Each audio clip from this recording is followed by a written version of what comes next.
Recent allegations involving the September 11th Benghazi cover-up in Libya, and now a growing scandal with the IRS targeting conservative groups and Tea Party activists, not to mention the Justice Department anti-constitutional wiretapping of the Associated Press journalist phone lines enough to bring down President Barack Obama and his entire administration? Or is this just two-party politics run amok, fueled by bloodthirsty Republicans eager for an overthrow? Will Obama meet the same fate as his presidential predecessors Richard Nixon or Bill Clinton? Will he resign? Will he be impeached? And if so, what happens next? If the Republicans have their way, Obama will be gutted over the next few months. He will be positioned for a dramatic fall from grace, much like Richard Nixon was during the fallout of Watergate.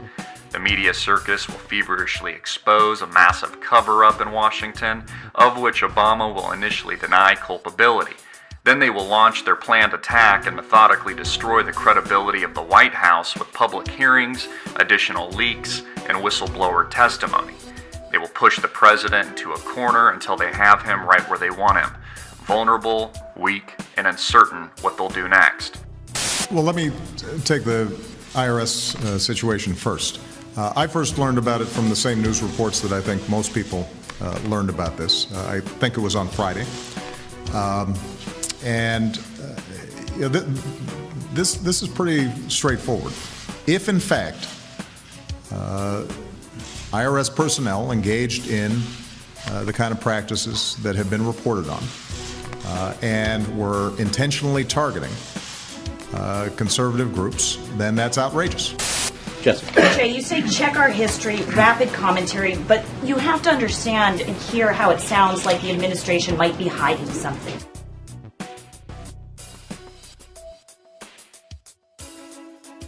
Matt Drudge will amplify the impeachment rhetoric much like he did when breaking the Monica Lewinsky scandal that collapsed the presidency of Bill Clinton. The nation will blush and then heavily scrutinize the charges. Here are the charges they bring so far. A massive Benghazi cover-up that cost the lives of 4 Americans, including Christopher Stevens. The Benghazi accusations run deep with Republicans like Rand Paul, suggesting that it was part of a much larger cover-up to traffic guns and other weapons of war through Libya to Syria to arm the Syrian opposition to end the regime of Bashar al-Assad. This is similar to Nixon's campaign in Chile in 1970 to end the election of Marxist candidate Salvador Allende, using false flag operatives to approach senior Chilean military officers in some 24 contacts with the message that the U.S. desired a coup.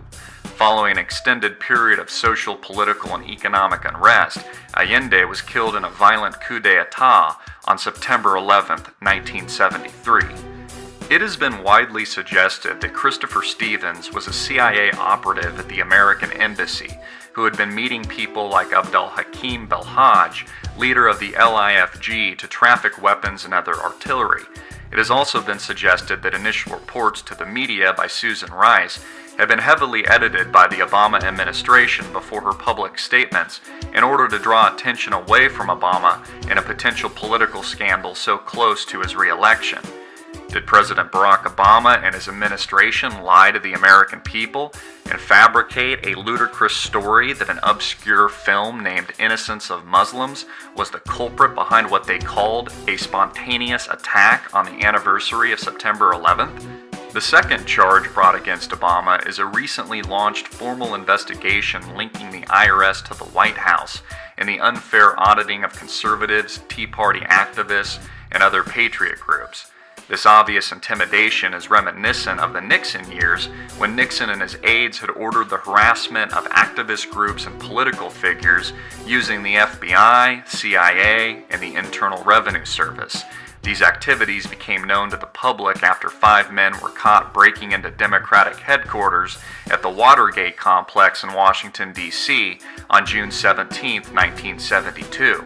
The Washington Post had originally picked up on the story. Reporters Carl Bernstein and Bob Woodward relied on an informant known as Deep Throat, later revealed to be Mark Felt, Associate Director at the FBI. Nixon downplayed the scandal as mere politics, calling news articles biased and misleading. as a series of revelations made it clear that Nixon aides had committed high crimes and attempts to sabotage the Democrats and others, Nixon lost much popular support, even from his own party, and faced with the near certainty of impeachment, became the first president in American history to resign from the office of presidency. Recent reports of intimidation by the Justice Department at the Associated Press, the alleged wiretapping of phone lines, and intimidation of journalists seems eerily reminiscent.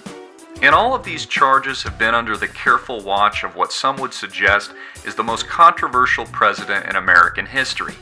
Is President Barack Obama being unfairly targeted by his opposition, or are the allegations true?